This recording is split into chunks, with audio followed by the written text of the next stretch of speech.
we acquired the last chimpanzee that was in Puerto Rico. The most intelligent chimpanzees in the United States reside at the Indianapolis Zoo. We can inspire those 1.25 million. We're doing something pretty fabulous. And what were the other blockbusters from then till now?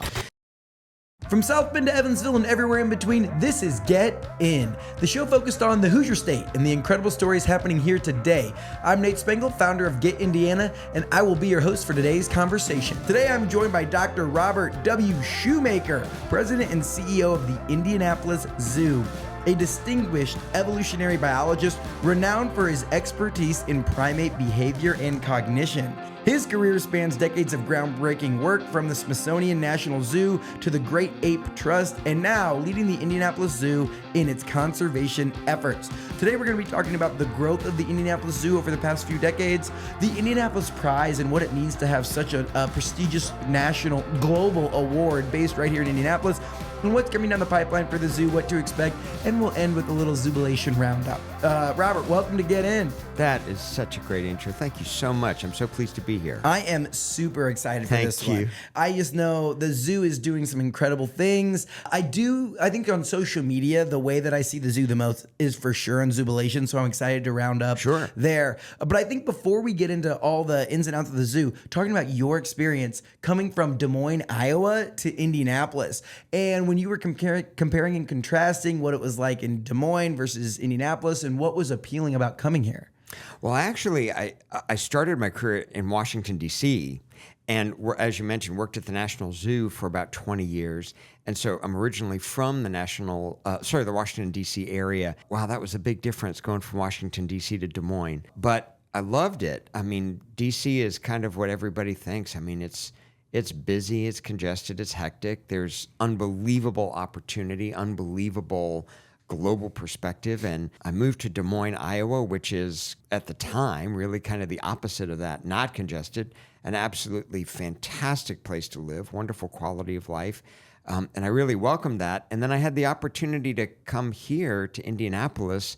And the amazing thing for me is Indianapolis has the best of both of those places. I think it has the best that DC has to offer and the best that Des Moines has to offer, meaning a global perspective, tremendous opportunity, but a really small town feel, a tremendous quality of life. To me, it's just been a perfect community for me and my family. We love it here. I think we hear that a lot, but I always love having the lifelong Hoosiers that have, grown up in Indiana, Indianapolis, that just love the place. Right. But it's always great to have guests on that have a different perspective. Yeah. Right. That have seen different things from DC to Des Moines. I mean, that's definitely a big transition, because that was in, what year did you go from DC to Des Moines? Was that 2003, I think? 2002, 2003. And how did you feel about that? Like going from busy hustle bustle of Washington, D.C. to the Midwest? It was a difficult time because the country had just experienced 9/11, about 18 months before that.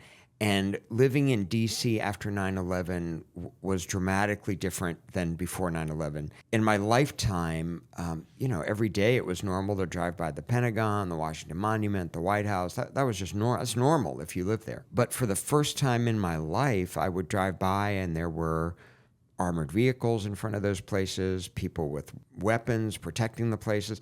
It was a shocking time. So I also had recently been married, and my son was only 18 months old at the time. And I think my wife and I were ready to move. It was kind of just a difficult moment for the country, and I think even kind of amplified in the D.C. area, of course, for New York and so on. So we really welcomed it, and we moved to Des Moines, and it was literally like just relief. I mean, it was comfortable. People were wonderful. The community was beautiful. Had you been to Iowa before? Never. So no, I'd never been there. I think maybe I went there once to meet the people that were hiring me or something. But no, I had never lived there, of course, and had never spent time there. When I lived there, and I could say it because I was living there and I loved it. We lived there 7 years, and we used to say, man, it's a great place to live, but a lousy place to visit. There just wasn't a whole lot to do when you came as a visitor. Now, this was a number of years ago, but a fantastic quality of life. So it was just a great place to have our kids when they were younger, and we lived there for 7 years, and it was a great time to move on and come to Indianapolis after that. And what was so appealing about the Indianapolis job? I had done some consulting for the Indianapolis Zoo when I lived in Des Moines. What was super appealing is that it was a zoo that was poised for growth. And it was certainly a very good zoo, but it was poised to make a big impact on the community and I think regionally, nationally, and internationally. And I was very excited to join an organization that was already established but was ready to really accelerate, really change its trajectory in terms of what it was doing. And that was irresistible to me. Well, give me a size or just give me some details about the size or the scope or the amount of visitors that the Indianapolis Zoo was attracting in 2010. Let's see. When I arrived in 2010, maybe 1 million visitors a year. Which is not insignificant. No, not at all. At the time, I should back up and say that the Indianapolis Zoo is accredited by the Association of Zoos and Aquariums. That is the highest standard that a zoo or aquarium can reach anywhere in the world.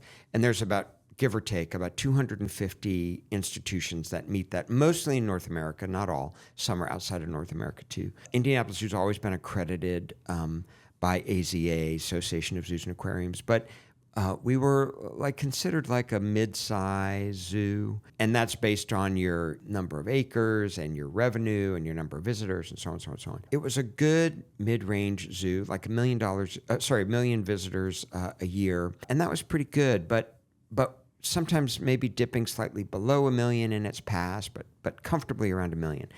So then, as the zoo started to accelerate, as it started to grow, and I think that, again, had started in 2010, really totally new plateau in 2014, which I'll get back to. But we were seeing this nice trajectory in terms of growth. When we got to 2014, we opened the Simon Scott International Orangutan Center. That was what really changed everything in terms of our growth. We went from a zoo that had no great apes to a zoo that had the largest orangutan facility anywhere in AZA, an absolutely spectacular exhibit, still the best anywhere for orangutans. And that changed everything. That took us up to almost 1.25 million visitors. So an increase. One exhibit helps. Yeah, it did. My gosh. And I would say that's not unusual for zoos. If you do that one and in our vocabulary we call it a blockbuster. A lot of museums will say that, theme parks will say that. Oh, you had a blockbuster exhibit. So we opened that blockbuster exhibit, but it really changed our zoo in terms of how people saw it. So we became a leader rather than a good local zoo. We became a leading zoo in the country.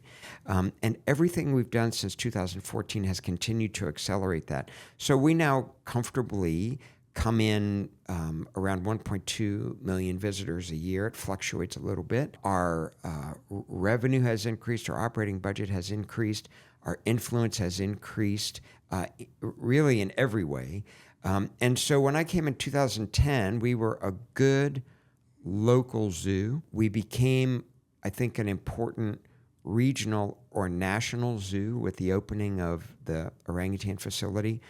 Today, I would say all of that is still true, but now we have international influence, largely through, certainly through our exhibitry, through our programming at the zoo, but through our conservation efforts now. That has grown exponentially since 2010. So if I look in the last 15 years, at least that's, of course, my perspective, because that's how long I've been there.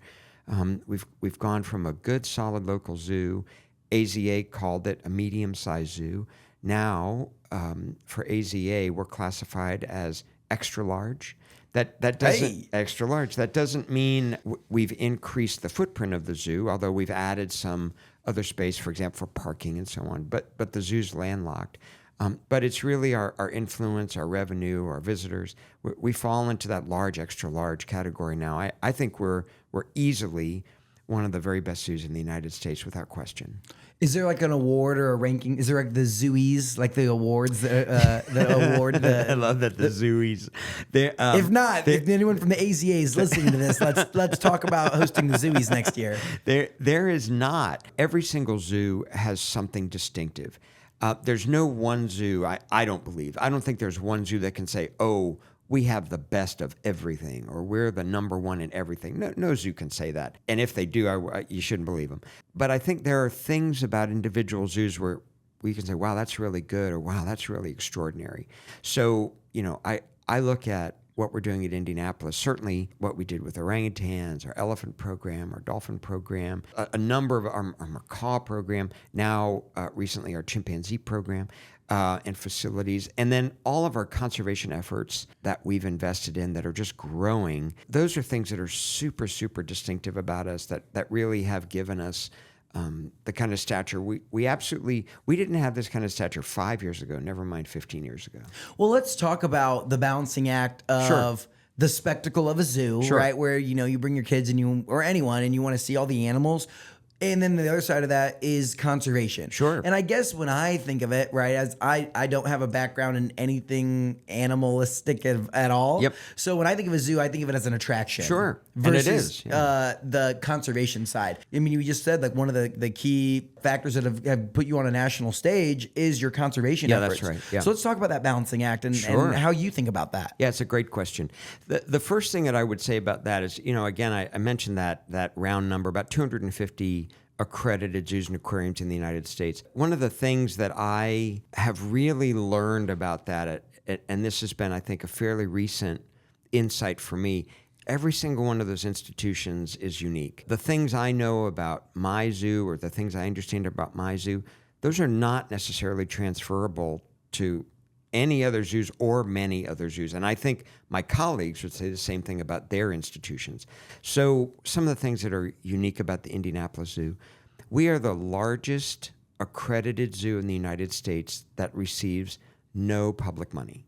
So many, many, many zoos receive money from a city or a county or a bond or a levy or something like that. We don't receive any of that. The National Zoo in Washington, D.C., where I grew up, where I worked for a long time, they receive the majority of their money from the federal government. That's from tax dollars. That's the only zoo in the country like that. So we don't receive any of that. So we are 100% responsible for our own operating budget. Yeah, you're a for-profit entity, right? We're not for profit, but we have to earn all our money. Yeah, okay, that makes sense. Yep. So, and we do that in really two big ways. It's what we call in-park spending. That's when people come and buy a ticket or a membership or go to the gift shop or buy a drink or a lunch or whatever. All that provides revenue to the zoo. And then the other big issues for us are all of our special events like Zubilation, which I know we'll get back to, and philanthropy. People are very generous personally in providing maybe an annual gift, or if we have a capital campaign like for chimpanzees, people are interested in donating to that. If you had to break that down, what percent of the zoo is funded by like the business principles of it versus philanthropy? Yep. Amazingly, year after year, those percentages stay pretty consistent. It's about 2/3 from in-park spending, and the other third is a combination of philanthropy and special events. And by the way, and this is all public information, our annual operating budget hovers around $40 million. So we have to earn about $40 million a year. And 2/3 of that, if I'm doing quick back of the napkin math, right? 2/3 of that comes from people going in and buying memberships and spending. And that's a pretty significant amount of the philanthropy side too, I would say. We have a great philanthropy department, great folks that do that, and a great community to live in. So that's a very philanthropic community. So to your question, how do you balance all that? The way it works in my mind is that the success of the zoo is the economic engine that allows us to do everything else. So our heart and soul is right here in Indianapolis in our local community. We love our local community. I think we understand our importance in the local community. We're a tradition for families for generations to come and enjoy our zoo.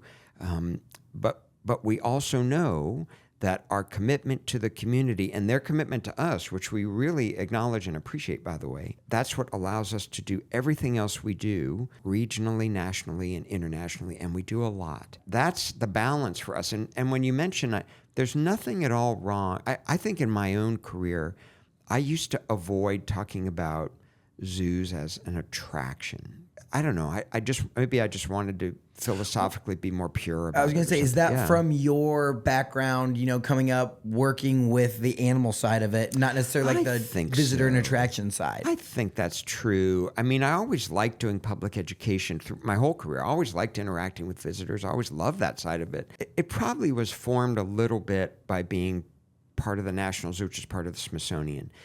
At least when I was there, now that was more than 20 years ago now, but it certainly wasn't visitor focused the way we're visitor focused at the Indianapolis Zoo. If your zoo is 100% funded by government dollars, so you don't need to worry about how many people, 10 people could come through or 10 million people could come through, and you're going to get the same amount of money. It's not the same. That's when the exactly onus is put on the zoo to create a really good product, and then the better your product is, the more money you'll have for the conservation efforts, right? You're 100% correct. Then it's like, hey, the better customer experience we have, the better everything else we're going to have. Yeah, you're 100% right. And I think that was part of the mindset of like museums, Smithsonian. It was a little bit, well, not a little, it was a lot different perspective. I'm not saying wrong, just different. But here, I embrace the idea that we're an attraction. I embrace the idea, I love the idea that people want to come visit. That's what we should be doing. We should be excited about that. And it works. So now almost 1.25 to 1.25 million people a year come through our front gate. And that is fantastic. We love that. Now here's the thing which I can say. We attract more visitors in a year than all of the major sporting events in Indianapolis combined. Wait. It's true. It's true. You attract more visitors through the zoo than Pacers, Colts, Fever, Indians? Indy 500. No. Combined. Because think of, those are hugely successful, but think of how many games there are at any of those in a year that are home games. Think of, Indy 500 is one day. Those are phenomenal, wonderful things. So let's do some public math here. Math. So I think it's 70,000 in Lucas Oil. I can't help you with the math. Individually, I can't. Right. But when you add them all up. I see that. I can see, because it's 1.2 something. Think of 1.25 million people a year. 1.25 in minus. a year. Yeah. It's probably pretty close. It's huge. I mean, but you think of the impact on sports in our community, which is massive. I mean, those are phenomenal, incredible organizations and what they do for our community. They're incredible. And then you combine all that, and we have more than that many visitors in a year. It's incredible. It's incredible. Wow. So, we take the power of that, and we want people to come to the zoo and have an unforgettable experience. We want every visitor to be changed in some way when they have a visit at the zoo. That's one of our aspirations.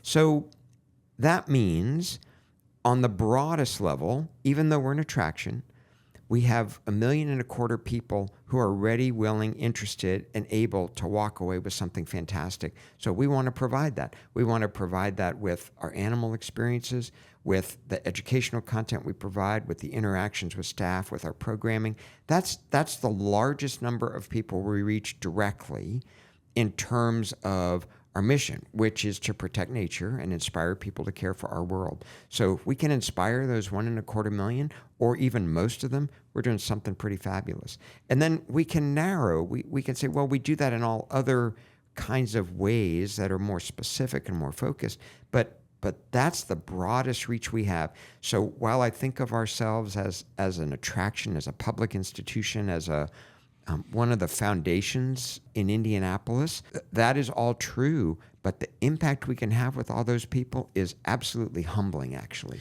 It's a privilege to be able to do that. I guess I knew that the zoo was super, super popular, a staple within the city. I guess I didn't know by the numbers how big of an impact it made. It's huge. Well, when you're thinking over the last 15 years, What were these big? So that first milestone you said was the orangutan exhibit. Look, we had all kinds of good things every year. By the way, because of our model being, not getting public money, we have something new every single year. That's not true for every zoo or aquarium, but we have a new exhibit every single year. So we had when I came in 2010, that was the year we opened the cheetah exhibit, which is fantastic. And so we have something new every single year. The first blockbuster since I've been here was the orangutan exhibit. And what were the other blockbusters from then till now?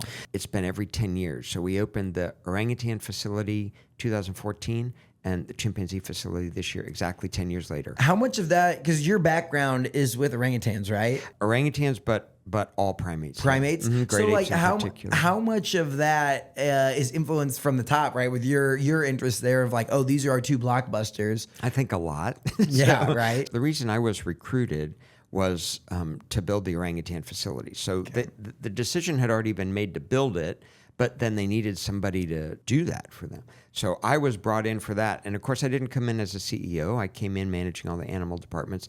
But the first big project that I was involved in when I arrived was, well, hey, we need you to build this orangutan facility. So that's what we did. So designed that, worked with great local architect, by the way, BDMD, Jonathan Hess.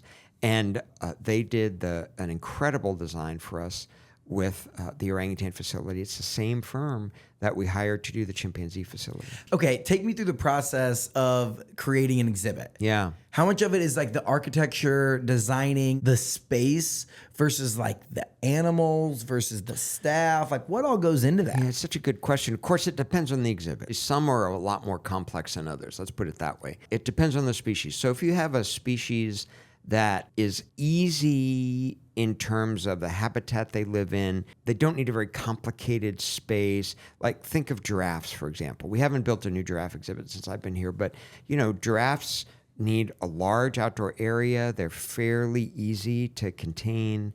An indoor space is pretty straightforward for them. So it's not, in fact, if you get too complicated, it doesn't work well for the giraffes. They need a lot of flat space. They need a lot of open right? space. That's right. So that can be pretty straightforward by comparison with something like dolphins, for example. So you got to be really serious about water quality, depth, air quality. So many important things that you have to think about that are way more complicated in terms of water filtration, water quality, air quality, lighting. That's a much more complicated kind of thing. So when you get to something like I could talk about chimpanzees because that's our most recent facility. This is the Penny and Jock Fortune International Chimpanzee Complex. Just opened this past May.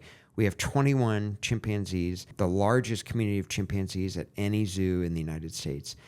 Absolutely fantastic, really distinctive for Indianapolis. That started in December of 2019. And so for our zoo, here's how it works.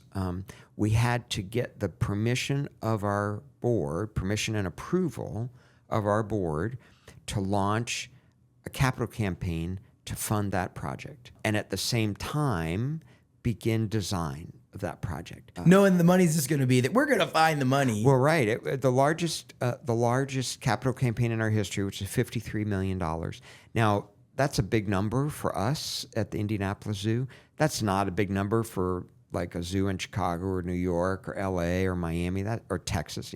Those are not big numbers. Just depends on the community. One of those other big differences. And the costs are less for us too. Think of the difference of construction costs for us compared to even Chicago, which is nearby.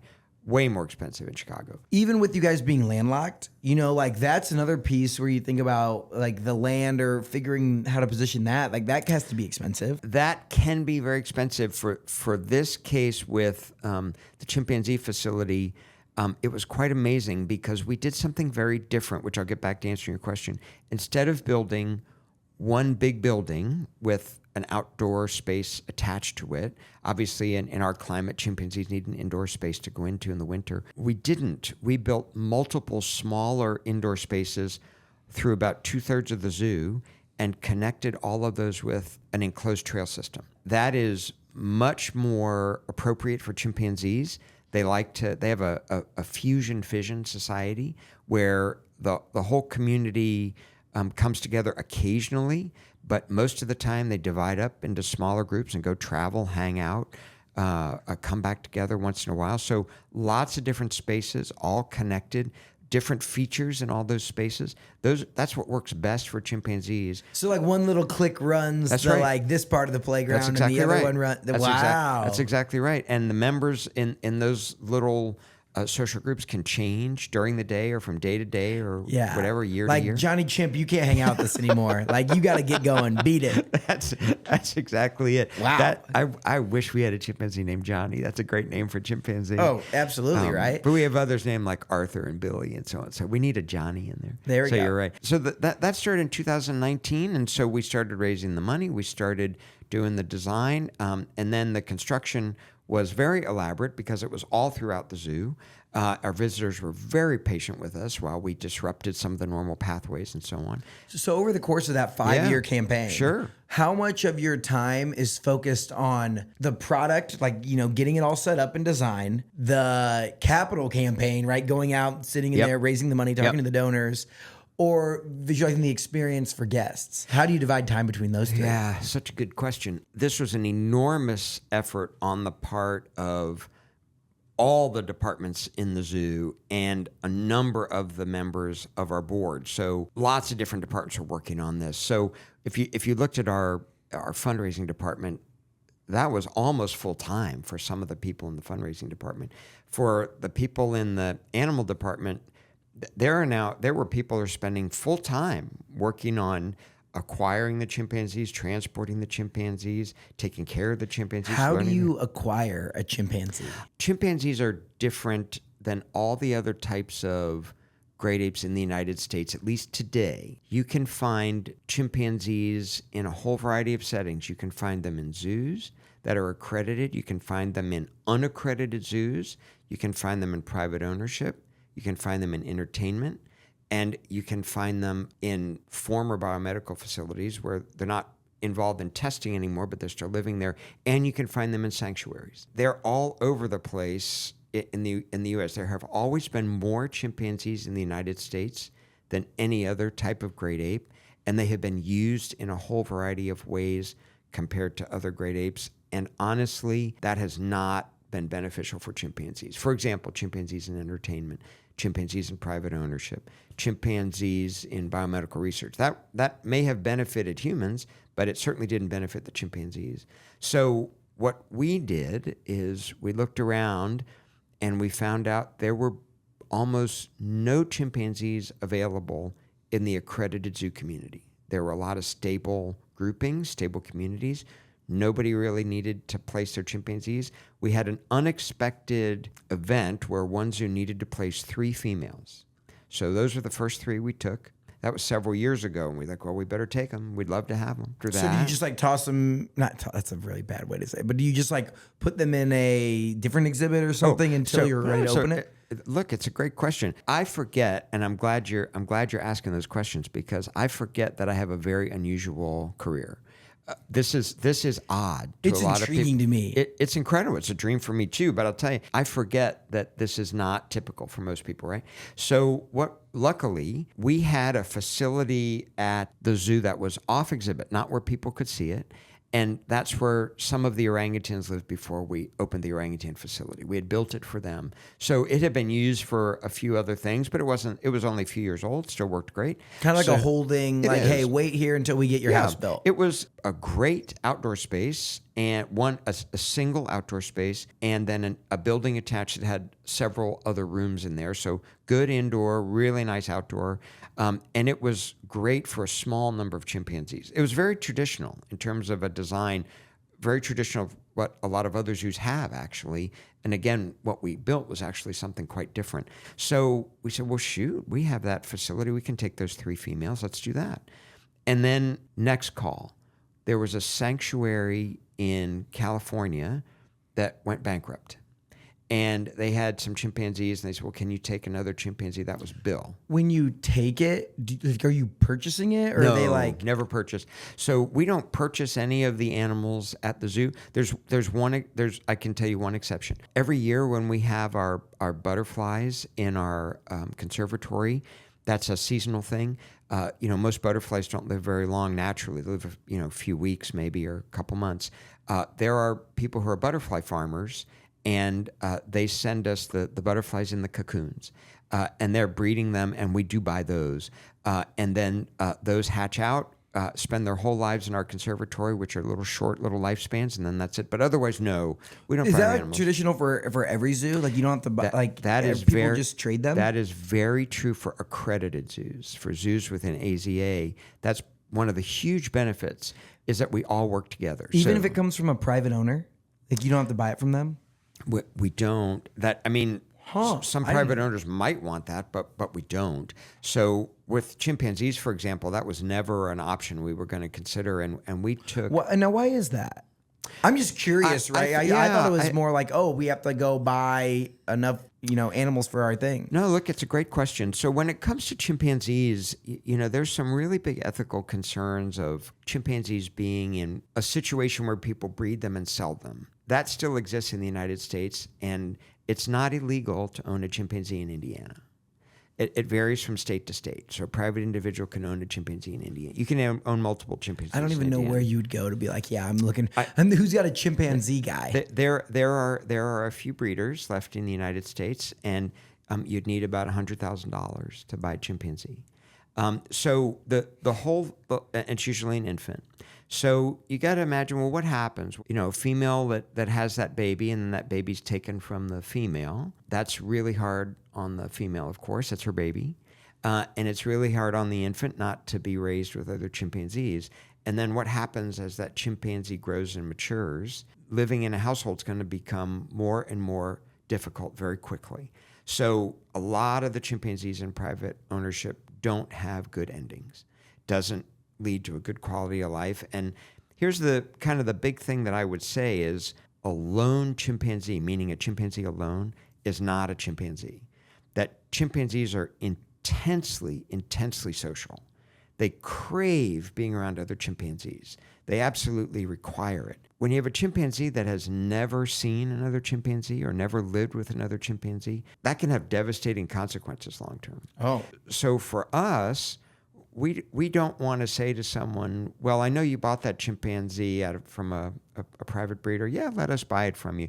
Because basically then we're perpetuating that industry and that trade. So we don't want to do that. No. So we actually, not only do we don't want to, we won't. Yeah. So... Because then it's like, the breeder still has more buyers they can sell, and they raise 10 chimpanzees, and then there's $1 million. Buy another one, and then, when it gets older, somebody will buy it from me. No, we want that trade to end. We want that to stop. So we did take probably the most dramatic example. We took at the time, he was 8 years old, an 8-year-old chimpanzee that was owned by a private individual who realized it was not the right thing, and she said, she called me and she said, would you take him? So we did. Is that hard to take a chimp that has never seen never seen its own kind in 8 years and introduce them into this new society? It is hard for that chimpanzee, that's for sure. And it's can be devastatingly hard for the person who owned that chimpanzee because they've had it like their child. So it can be devastatingly difficult in all kinds of ways. And in that particular case, I will say I have the greatest respect for the person who called me and said, would you take this chimpanzee? Because she just did an incredibly difficult thing because she knew it was in the best interest of that chimpanzee. And she remains a friend to the zoo. She comes and visits. So it has turned into a win-win all the way around.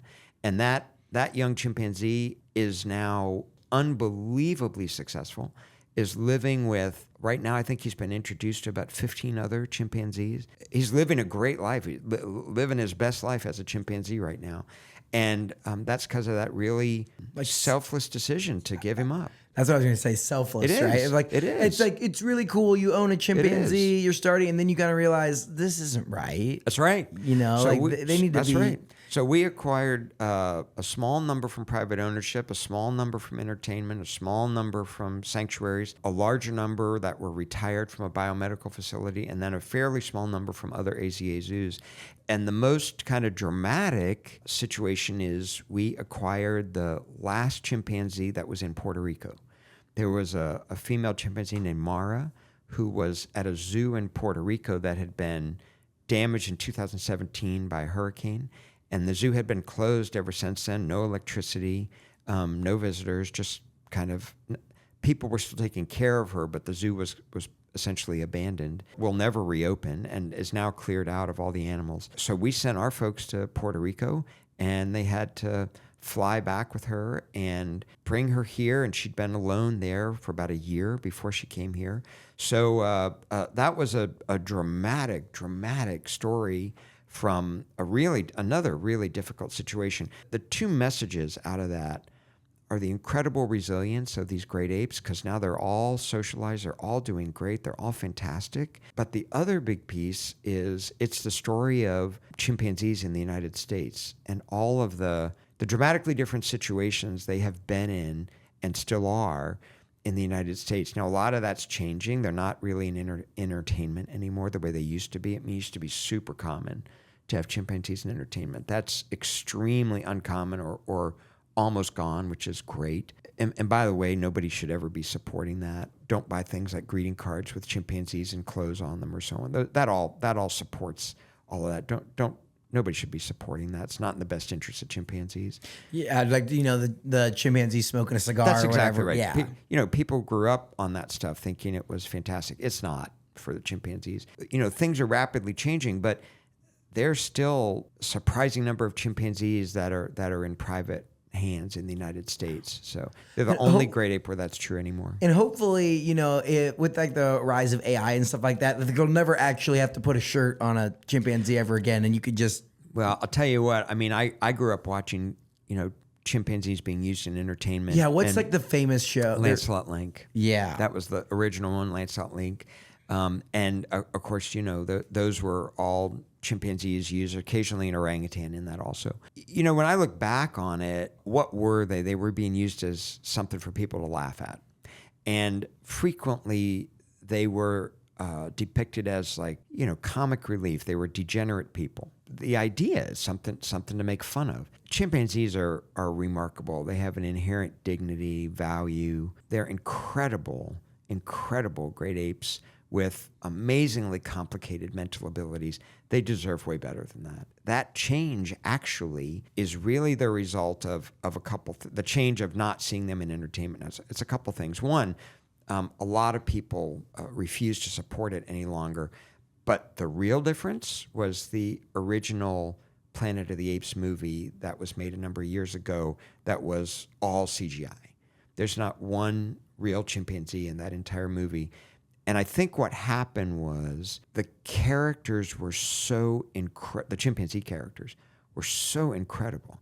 They're so real, so three-dimensional that people looked at that, and then you thought about the horrible way chimpanzees were, put in a shirt and a tie, smoking a cigar, like you mentioned. And that was a joke. And you think, why would I want that? Look, I can have the real thing, a real character, a real individual that's totally three-dimensional. That CGI, it wasn't as if you're missing something. Look at what you gained by having essentially virtual chimpanzees. They're so much better that why would we go backwards and have that nonsense we used to have? So I actually love those movies, those Planet of the Apes movies, because they've just done an incredible thing for teaching people about great apes in a positive way. So it's been fantastic. All right, folks, Mother's Day is around the corner, and I'm going to help you get prepared. Ditch the Amazon or Target candle and get mom something from Warm Glow Candle Company. They're based out in Centerville, Indiana, and they make some of the best candles I have ever smelled. They have made my house smell unreal. They aren't your average candle that burns out in 5 minutes. Oh no, your mom is going to get tons of use out of this, and every time she lights it, she's going to be thinking about how you are her favorite child. I love the apple cinnamon and the creamy vanilla bean, but my absolute favorite is the blueberry cobbler. It smells just like visiting my grandma's house after she spent all Saturday morning baking. If you've ever driven east down 70, you have probably seen their massive candle where the shop is, but you can also order online and they'll ship them right to your door. I know you're going to get your mom a candle for Mother's Day. Now you can do that and support an awesome Hoosier business in the process. Head to warmglow.com to check out all their amazing scents. Now let's get back to the episode. Wow, that we just got like our master's degree in great apes. Yeah, we kind of went off the track. I love that. Went off No, the this is rails. what it's all about, though. Okay. I love learning. All right. I'm just a curious individual, and I love learning, different stories and like the learning about the great ape trade. I guess I would say of like private owners. I did not know that zoos did not purchase. Is that No. Is that all accredited zoos? Are That's that way? right. Mhm. I like That's that. right. I think that's super smart because when you do think of like show me the results, right, and you start to look at outcomes, it's like if zoos are out there buying, then that means that there is the need to have the private breeders. Well, and stuff like that. look, and I can't hide from our history. Every profession has their history, and there's some stuff to be proud of and some stuff that you regret. There's no way to hide from the fact that zoos historically were consumers of wildlife. I mean, the way zoos started, and this was, more than 100 years ago for some zoos, but every zoo in the United States in the 1950s, 1960s, maybe even into the 1970s, they were just getting animals right out of the wild. It was a whole different philosophy, a whole different set of ethics. That would never happen now unless it's occasionally there are injured sea lions that are rescued on the coast of California, and by the time they're rehabilitated, they're so familiar with people, or maybe they have a medical condition that can't be resolved. They can't be released. So they can go live in an AZA zoo, of course, but are they from the wild? Yes. But no one went out and captured them for the zoo. Which, I bet the history of zoos, right? There probably used to be people that would just go out into the jungle and find, trap a monkey and sell it. That's exactly right. That's exactly what happened. So that's history, though. And I think it's good to talk about it because some people still think that's what we're doing. Of course, we're not. So we're not consumers of wildlife anymore. In fact, every accredited zoo focuses on preserving populations of animals in the wild and their habitat. So that it's been almost a complete and total shift in our profession and in our ethics and in our philosophy. We're all about protecting wildlife in its native habitat rather than, deep into our history, we were consumers of wildlife. Well, in that vein, right, with conservation at the forefront of zoos, I mean, we're home to the Indianapolis Prize. Correct. Which is the largest conservation award or the most prestigious? It is the world's leading award for animal conservation. And I'm so happy you asked about it because I'm so proud of it. The Indianapolis Prize this year this cycle in 2025, it will celebrate its 20th anniversary. So we give the award out every 2 years, so it's a 2-year cycle. So this will be the 10th award, 10th time it's given out. It is without question a remarkable award. What we do is we highlight the work of a single individual. It has to be a person who has made a dramatic difference in saving a species or a group of species. It has to be through their work. So we don't give the award to an organization or a team of people. It's for a single individual. This person is obviously quite exceptional. Every single Indianapolis Prize recipient is a remarkable person who has done an absolutely incredible job at saving a species or a group of species. And it's based right here in Indianapolis, and it is better known internationally than it is in our city. So, but, not a surprise that happens, but it is a huge award. The winner of the Indianapolis Prize gets a cash award of $250,000. However, I think that all of the media attention, all of the lectures they do, all of the attention that they gain as a result of winning the award is worth far more than that $250,000. Now, there's 2 other awards associated with it.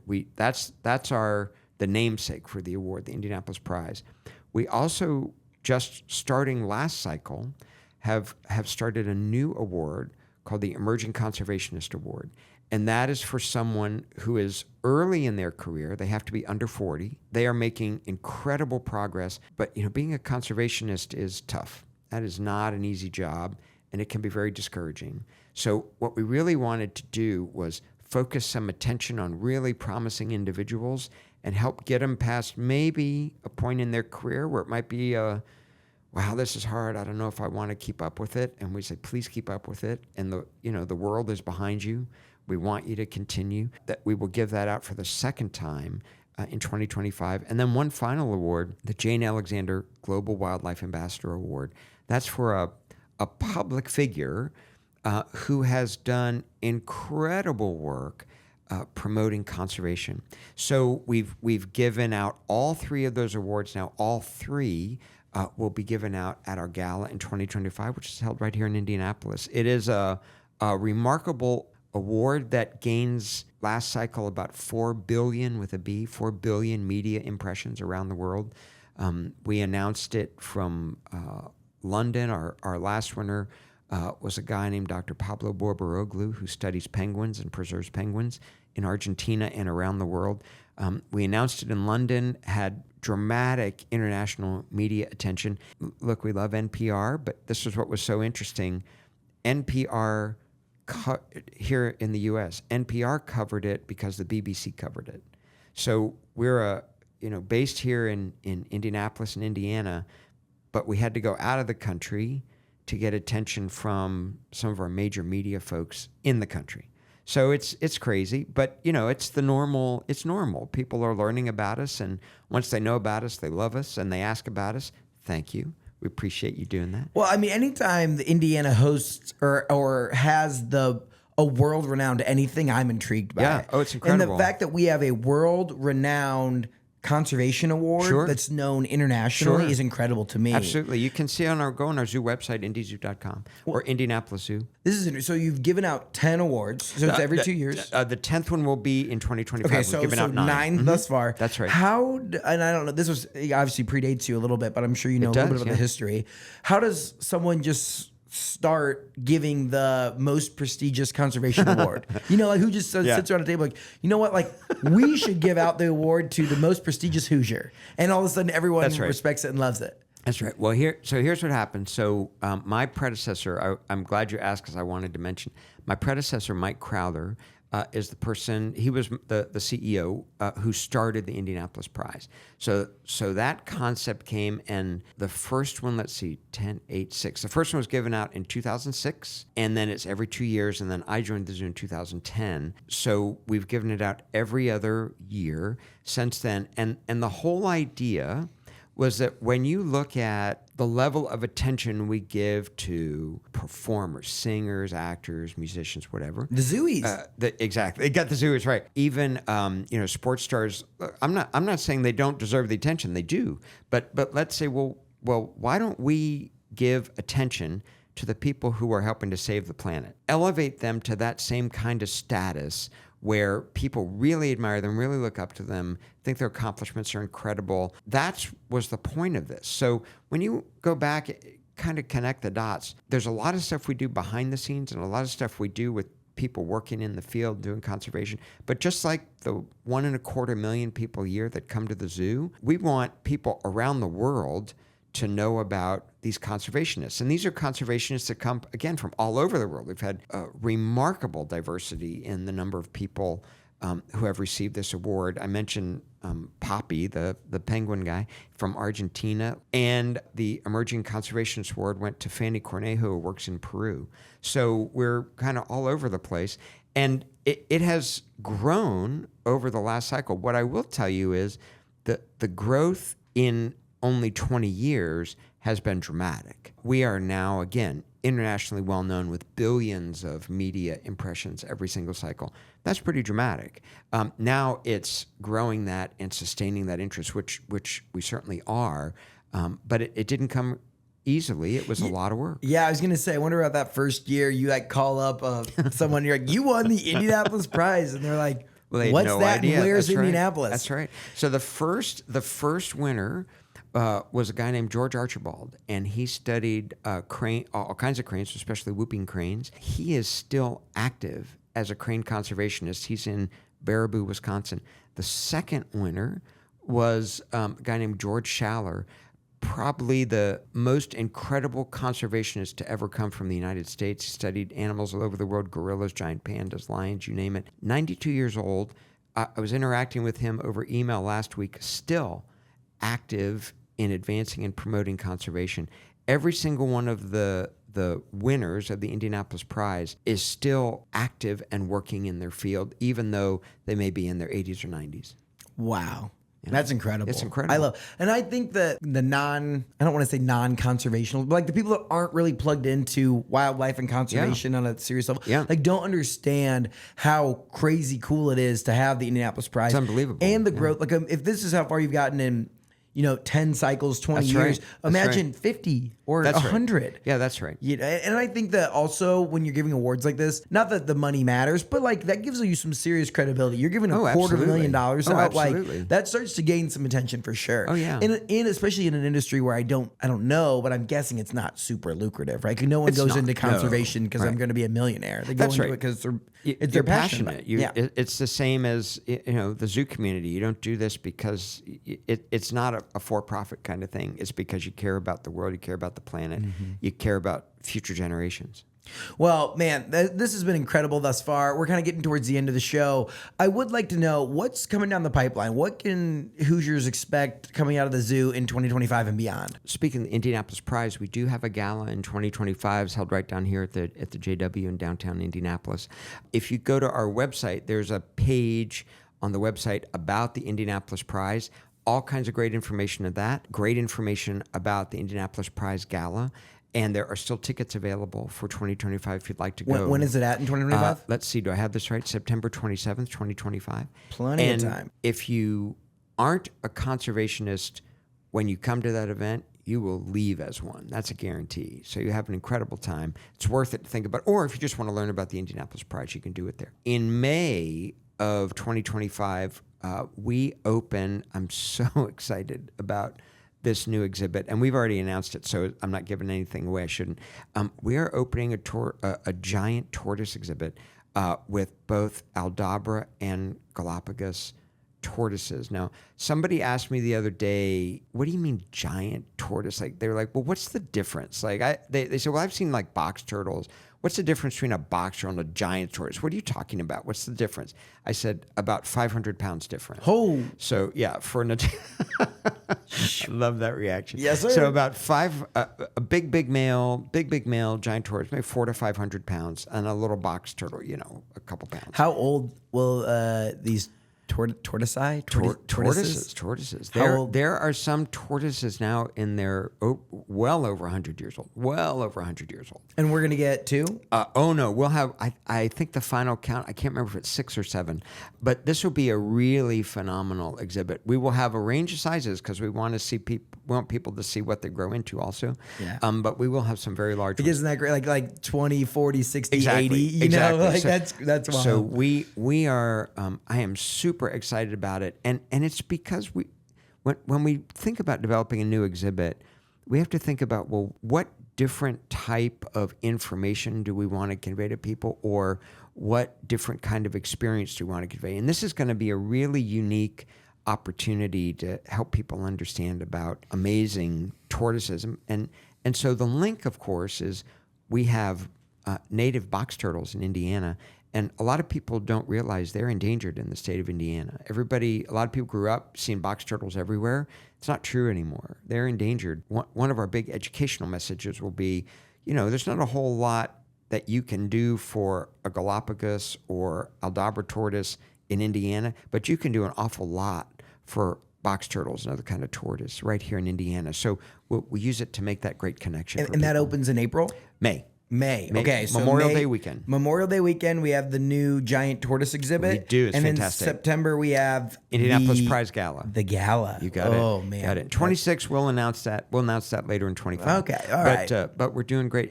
And not to forget, we just opened the International Chimpanzee exhibit. It's fantastic. Again, 21 chimpanzees. By the way, 19 of those 21 regularly work on touch-sensitive computers where people can see them working. So, and all 21 will be soon. It's just getting enough computers installed and enough access.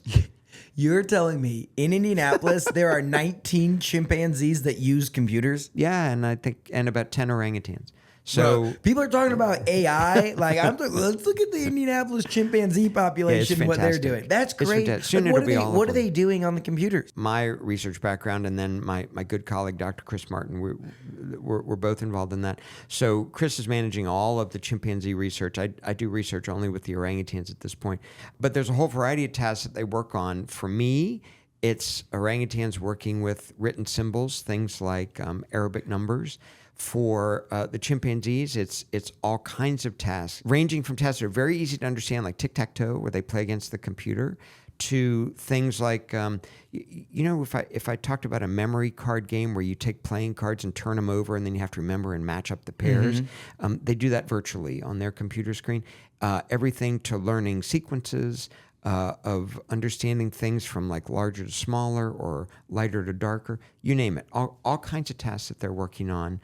And we have visiting researchers coming in. It's quite remarkable. That's good. So this is like the most computer literate ape population anywhere in the United States. In the United States or the world?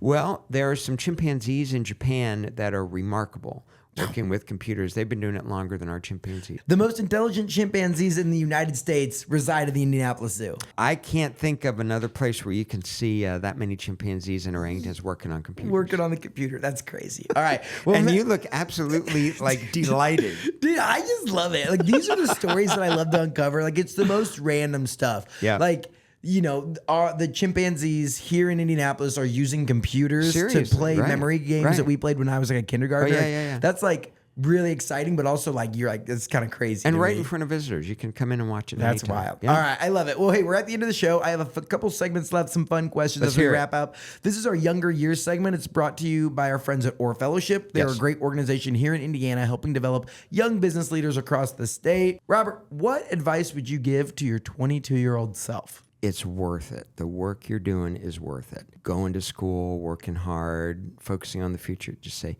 it's worth it. I love that. Yeah, it's worth it. It's worth it.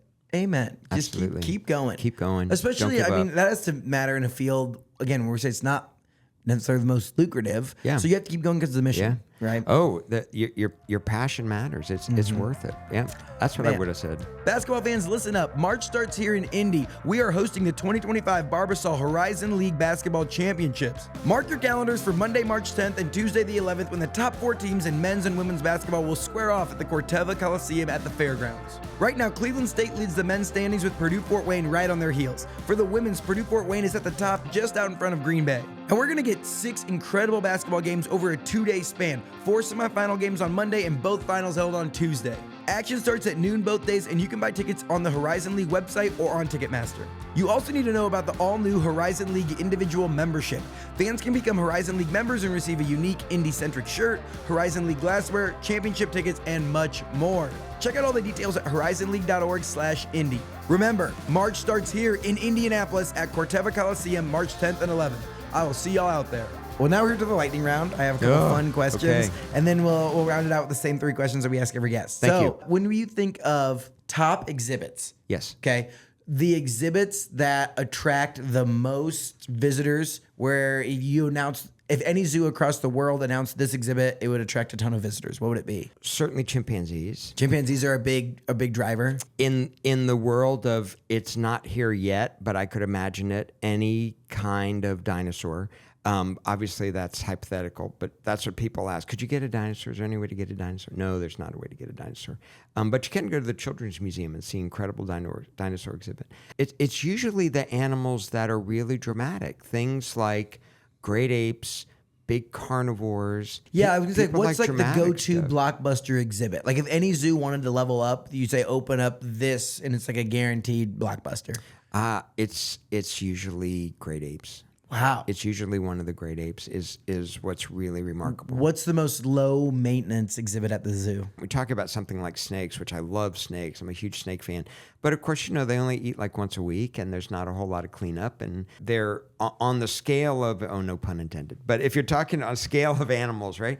The snakes are a lot less demanding to take care of than something like, an elephant. I was or going a to say, what's chimpanzee. the most high maintenance animal at the Indianapolis Zoo? People. But I say, but high maintenance Like, so animal. there's one specific, like Billy the Chimp or whoever. I think of high maintenance. It's really most of the animals in our oceans building, and the reason I say that is, again, water quality, water temperature.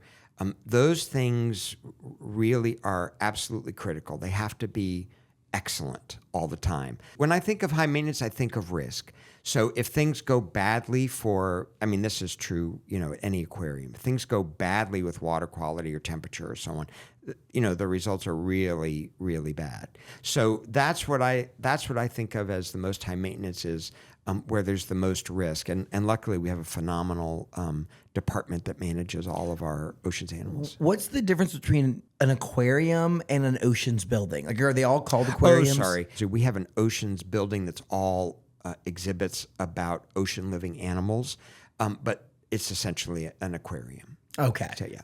Okay, got you. I didn't know if there was like a difference. No. Okay. It's just the label we use at the zoo. What's your favorite animal at the Indianapolis Zoo? This is the true answer. My favorite animal is whatever animal I'm with at the time. Oh, the classic No, leader it's answer. the truth. It's the truth. classic I would leader. say there is something that is my favorite about every species I'm around, but I find whatever species I'm around is absolutely enthralling. All right, that's fair. What's one animal you'd love to add to the zoo someday? This is not going to happen because they're just not available, but I would love to have platypus. They're just such an unusual animal, and most people don't know they're a mammal that lays eggs, and there's only a few species. They're called monotremes, and so their babies come out of eggs, and they're incredible. They're fantastic. It's hard to believe that they're real. It looks like a storybook. It looks like something out of Harry Potter when you look at a platypus. They're absolutely incredible, and I would love it if we had platypus, but they're just not available. They're from Australia, so. Are they still like in nature in Australia? Oh, yeah. They're still in pretty good shape in Australia, but they're just not really available outside of Australia. Very, very rare outside of Australia. Where would be the nearest one, like at a zoo? San Diego Zoo has I think a pair, maybe more than a pair. Wow. But I think they're great. Platypus. All Yeah, right. they're so it's on the fantastic. list, but you don't think it's very possible. Oh, I don't think it's going to happen for us. But but One can dream. That would be a really, really cool exhibit. Probably not a blockbuster exhibit because most people don't get that excited. Don't get as excited as I do about them. But they're an amazing, amazing, interesting animal. I love that. All right. Now, these are the same three questions we ask everyone who sits in that chair. Okay. What's something the world needs to know about Indiana? It's a great place to live, and you will never regret the decision to move here and live here. It's a great place. That's spoken from someone who moved here, uprooted That's right. their family, and That's came right. here. I moved here from D.C., yeah. That's- originally from D.C. Yeah. It's a great place to live. Mic drop right there. There Yeah. we go. It's a great place to live. Absolutely. It really is. And the guests that have gone and lived other places and then still choose to be in Indy, like they say better. I'm a lifelong Hoosier, right? Yeah. So the more I say it, they're just like, oh, he's never gone and done anywhere. Like, you've been places and done things. Like, and you're still choosing Indianapolis. I Yeah, love that. my justification for that is when you're living somewhere else, because it was true for me, like living in D.C., you think that's the only way that there is to live, meaning sitting in traffic all day long and incredible high prices and, all kinds of challenges. You forget there are other places to live, and you forget that those are the things that make you happy. If you move to Indiana, I guarantee you will find the things here that make you happy. I love that. What is a hidden gem in Indiana? It's all the fantastic small parks we have and small hiking trails like Holiday Park, for example. It's an incredible place. I think most people don't think too much about it. They might think about, oh, there's a great concert series, or, oh, there's a great, nature center there or something. But go on the hiking trail, and what makes it great, it's easy, it's accessible. You don't have to plan a trip to go hiking there. You can do it on your way home from work every day. Mm-hmm. So I think it's all the great, approachable, lovely hiking trails and hidden parks that are not huge, but they are fantastic, and it can immerse you in a beautiful outdoor surrounding 5 minutes after you leave work every day. It's incredible. I love that. That's a great answer. Yeah. I think around this, we're in Broad Ripple, right? So you have like Holiday Park or Murat Park. Like, Absolutely. there They're are some really fantastic. cool ones there. Murat is another great one. That one you don't even realize it. You drive by it every day. That is a fantastic little park right on the river. It's incredible. It's cool. If you haven't gone out and hiked there, I definitely recommend it. All right. Final question of the day. Who is a Hoosier that we need to keep on our radar? Someone who's doing big things. The CEO of the Children's Museum, Jennifer Pace Robinson. Mm-hmm. What do you love about Jennifer? Everything. She's fantastic. She's a great colleague. She's a great friend. She is doing incredible work for kids and their parents in Indianapolis and beyond. Of course, everybody knows it's the biggest children's museum in the world. It's fantastic. It deserves the reputation it has. And she is not new, but new-ish CEO there, a few years now. I think she's a treasure for Indianapolis, and not enough people know about her. I love it. She's fantastic. There we go. We'll put a standing invite out. Thank you. If she sees this, she can come on the show, and we'll chat about all things children's She museum. will. She will. I love it. Dr. Shoemaker, thank you so much for the time today. This was an awesome conversation. Oh, I can't thank you enough. I loved learning about the past 2-3 decades of the zoo. Thank you. And all the growth you've had there. The Indianapolis Prize and the ins and outs there. Thank and you. then just the conservation. I'm really intrigued to hear what people have to say about learning how animals or zoos get animals. Like I found that super fascinating. Thank you. And I appreciate you sharing all the you. insight and the amazing work you're doing for the zoo. Oh, round it out, Zubilation. When's Zubilation next year? We didn't even get into that, but when's Zubilation next year? Zubilation is in June, and tickets go on sale. Oh, is it February 2nd or 3rd? I can't remember. Somewhere around February. It's early February.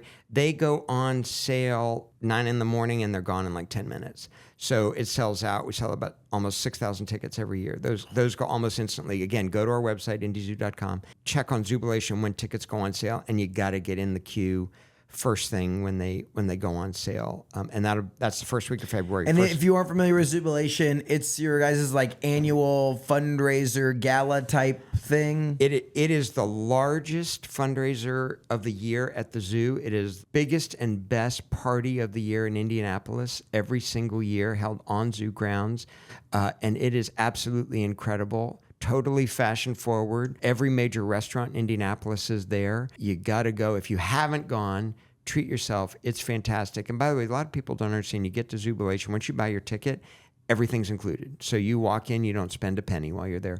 You walk in, all the food, all the drink, all the entertainment, all the everything, people watching. It's incredible. Animals.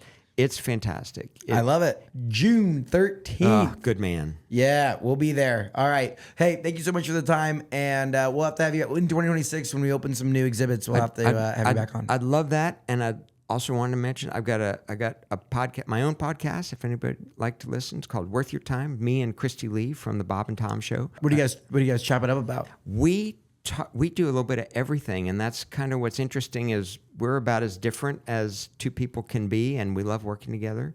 And we talk to interesting people doing remarkable things. So some of it is from my background, my profession, zoo community, conservationist, animal-related topics, but that's only part of it. Christy brings in incredible people.